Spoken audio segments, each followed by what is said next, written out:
someone said something about you. Maybe it was true, maybe it wasn't. But you've replayed it 17 times in your head. You've written the response you didn't send. You've imagined the confrontation that never happened.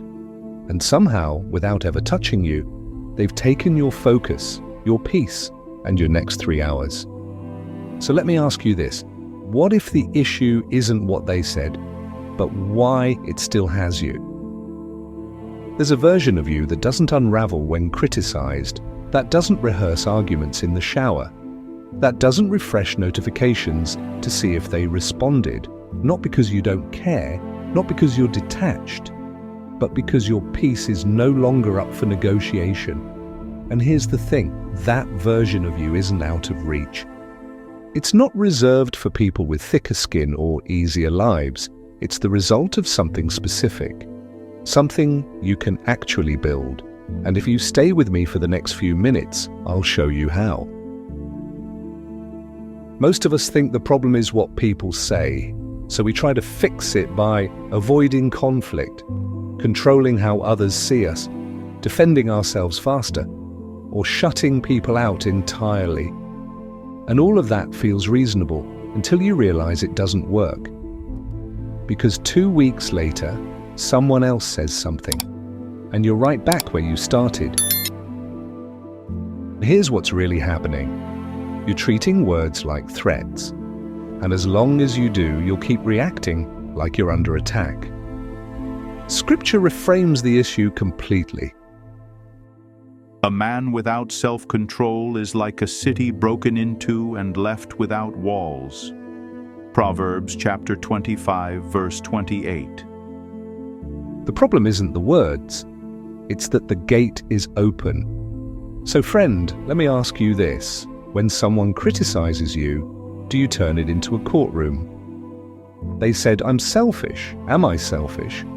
I need to prove I'm not selfish, but not every opinion is a case you have to win. Paul says this. With me it is a very small thing that I should be judged by you or by any human court. In fact, I do not even judge myself. 1 Corinthians chapter 4, verse 3. He's not saying feedback doesn't matter. He's saying your identity doesn't live under constant review. There is one judge, and his verdict isn't based on tone, timing, or someone else's bad day. Application. Next time words land heavy, ask one question. Is this a voice I've been called to be accountable to?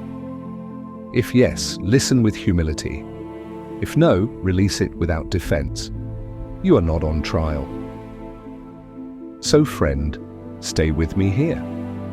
When you react emotionally, you're often agreeing, without realizing it, that their words have authority over you. Even disagreement can be submission if it controls you. Jesus showed another way. When he was accused and misrepresented, he opened not his mouth. Isaiah chapter 53, verse 7. Not because he had nothing to say, but because he didn't need validation to know who he was. Silence isn't weakness. Sometimes it's the clearest statement you can make. I don't need to convince you. So let me ask you something uncomfortable. Have you become so afraid of being wrong that you reject correction and criticism at the same time? Scripture draws a clear distinction. Whoever heeds instruction is on the path to life.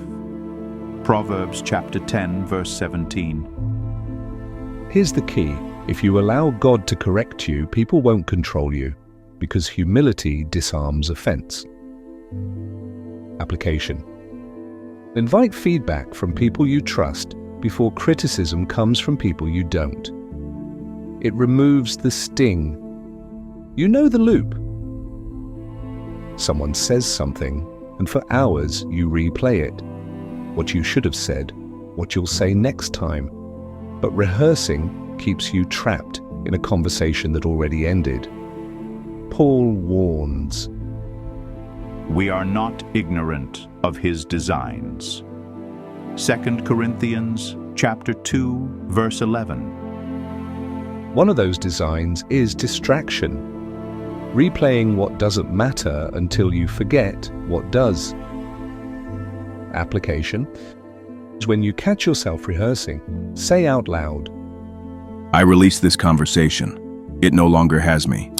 then re-enter the present. Pray, read, serve. Move your body out of the courtroom. So, friend, here's the final shift. You don't have to defend your character if you're building it daily. Jesus didn't defend himself in the trial, but 3 days later, the resurrection answered everything. Your version looks quieter. Faithfulness, integrity, consistency. Let your light shine before others. Matthew chapter 5, verse 16. The people who matter will see it, and the ones who don't were never your audience. Here's the truth. You've been letting other people's words set the temperature of your day. Not because you're weak, but because no one told you that you don't have to.